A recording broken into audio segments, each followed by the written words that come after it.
My daughter does her chores well when left at home. I cannot believe I trusted my good-for-nothing brother, my very own brother, with my child. He raped her.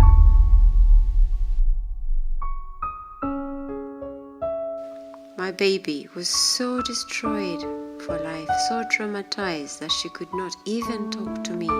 It was her teacher that had to tell me about it. I could have killed him.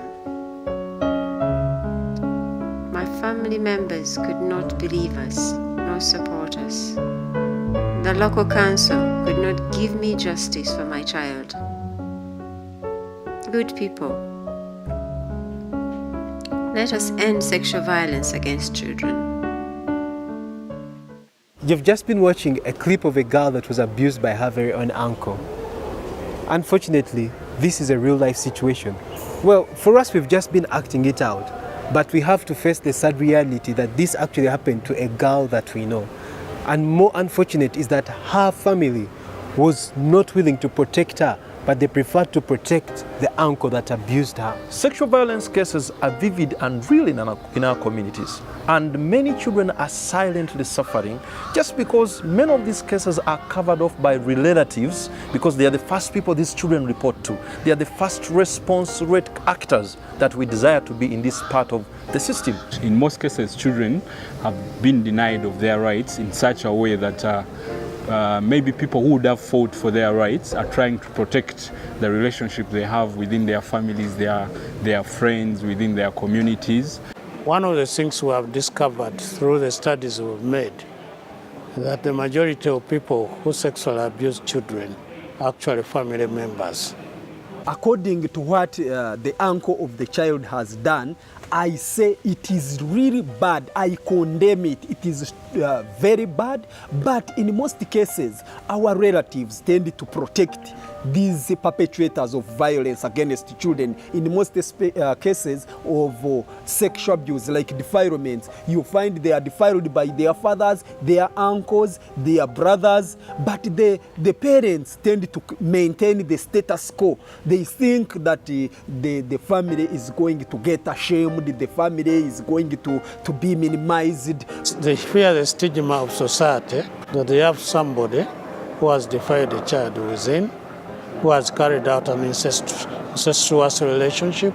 All this kind of stigma stops them from doing anything. The major challenge we are having in such a situation is the response rate to child abuse.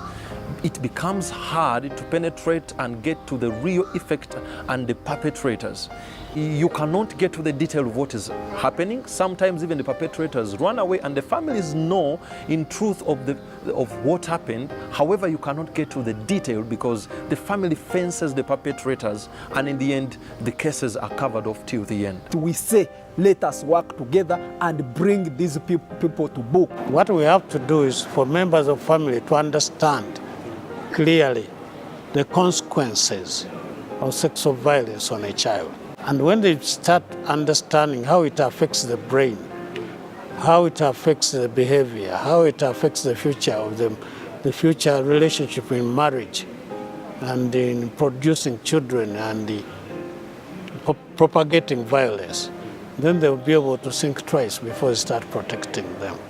We are saying together we can work towards the ending violence against these children by reporting these cases. And when it comes to us police, let us do all what it takes to investigate them and prosecute the perpetrators.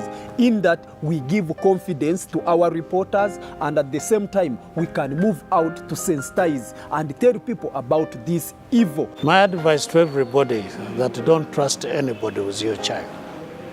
Whether it is your relative, whether it is your uncle, whether it is your grandfather, even your fathers, we shouldn't trust. We should always be vigilant and be on the lookout. We should never leave our children unattended to. Ending violence against children will not be done by Crane alone. We are a network, yes, but we need every child actor to work with us to end violence against children. Our children are human beings just like us. They have dreams of having a bright future. They have emotions and they have feelings. Violence affects them negatively in so many ways compared to adults. We need to protect them from violence if our country is to have a bright future. We need to join hands. Me and you need to take action to ensure that our children are safe. This is a good platform for me to reach out, not only by acting the way you're seeing in the video, but I believe there is a positive message I'm passing on to the community and transform their attitudes towards such scenarios that happen to children.